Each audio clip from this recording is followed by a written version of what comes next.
겠습니다. 네, 먼저 이목이 집중이 된 조국 후보자의 딸의 의학 논문이죠. eNOS gene polymorphisms in perinatal hypoxic ischemic encephalopathy. 네, 귀에 쏙쏙 들어오는데요. 이 논문에 대한 논란부터 한번 짚어보겠습니다. 참, 그 전에 이 고등학생이 이공계 영어 논문을 쓰고 또 일저자로 이름을 올리는 게 불가능한 일이냐 해서 제가 한번 좀 찾아봤습니다. 논문 검색 사이트를 이용해서 찾아봤는데요. 자, 이 논문에는 이 과학고 학생이, 그리고 또 다른 논문에는 외국어고 학생이, 그리고 또 다른 논문에도 일반계고 한 학생이 제1저자로 되어 있습니다. 다만 방금 보신 것처럼 모두 하이스쿨이라는 이 고등학교라는 소속이 표기가 돼 있었죠. 자, 논란이 된 조 씨의 논문 모두 6명의 이름을 올리고 있습니다. 각 주에 소속이 써 있는데요. 조 씨는 Institute of Medical Science라는 의과학 연구소로 되어 있습니다.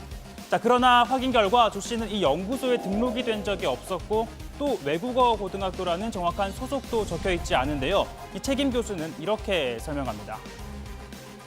말하자면 이제 아무래도 고등학교 학생이었다는 게 들어가면은 이제 그 논문을 실는데 조금 더 어려움이 있을 것 같고 네? 규정 위반이니까 부인할 수는 없는 거죠. 그거는 인정을 합니다. 그리고 제 불찰인 것도 인정을 하고.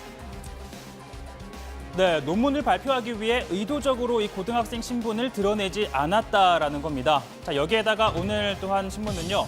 단국대 내부 시스템에 등록된 명단에는 조 씨가 박사로 되어 있다라는 의혹을 제기했는데 자, 일단 현재까지 학교 측은 조 씨의 이름 자체가 이 시스템에 등록이 되어 있지 않다는 입장입니다. 자, 그리고 한국연구재단에 따르면요. 해당 과제는 2,500만 원을 지원받아 2006년 7월부터 2007년 6월까지 1년간 진행을 하는 연구였습니다. 그런데 이 조 씨 7월 23일부터 약 2주간 인턴을 지냈는데요. 그러니까 이 논문의 실험 등이 다 끝나고 막바지 단계에 참여해 소위 숟가락만 얹었다라는 지적이 나오는 이유입니다. 자, 단국대는 이 같은 의혹을 포함해서 논문의 적절성 등을 따지기 위한 진상조사위원회 구성하기로 했습니다. 전체적으로 언론에서 보도된 내용들에 대한 의혹들에 대해서 저희들이 공유한 부분이 있고요.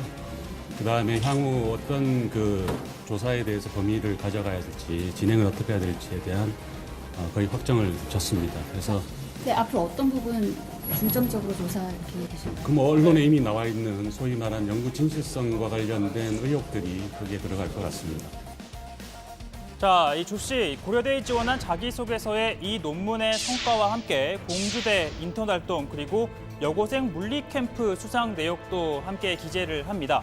자, 모두 고3 이 여름방학 때 이루어진 건데요. 일각에서는 이 두 개의 활동 시기가 겹친다라는 의혹이 제기됐지만 청문회 준비단은 공주대 인턴은 간헐적으로 갔다라고 밝혔습니다. 어쨌든 의혹이 제기되다 보니 공주대 역시 진상조사에 착수를 했습니다.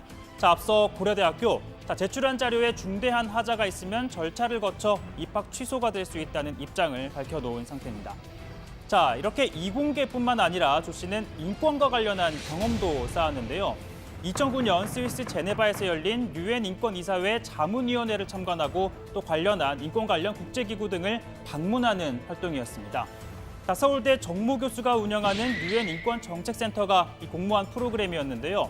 자, 공교롭게도 조국 후보자와는 같은 학교 교수에다가 또 후보자가 위원장으로 있던 인권이사나 국제인권 전문의 소속이었습니다.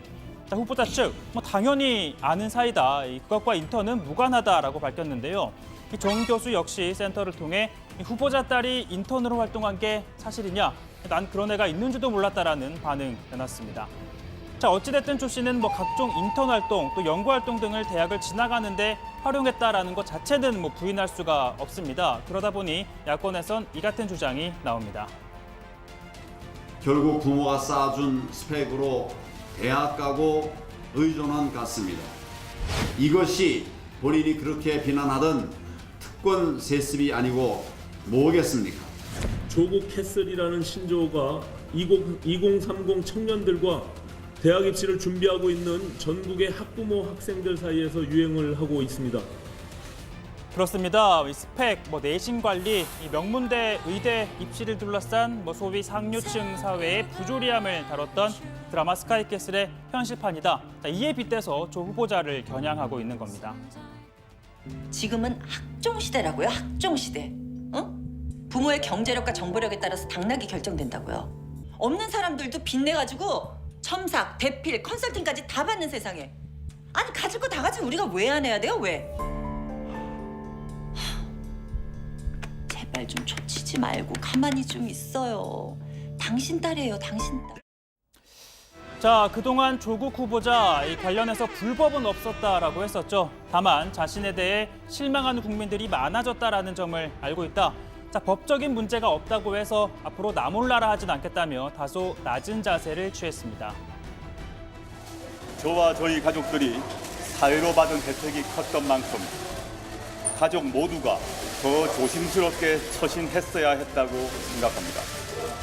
저는 집안의 가장으로 아이의 아버지로 더 세심히 살폈어야 했다고 생각합니다. 더 많이 회초리를 들어주십시오.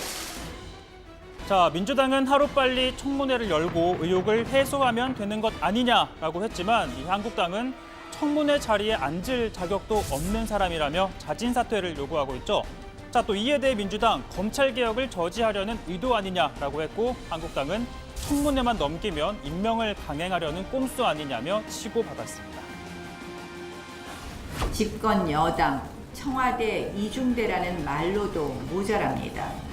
이제는 조 후보자 사설 경호원 수준의 비참한 형편입니다. 인권 살해에 가까운 비방을 반복하고 있습니다.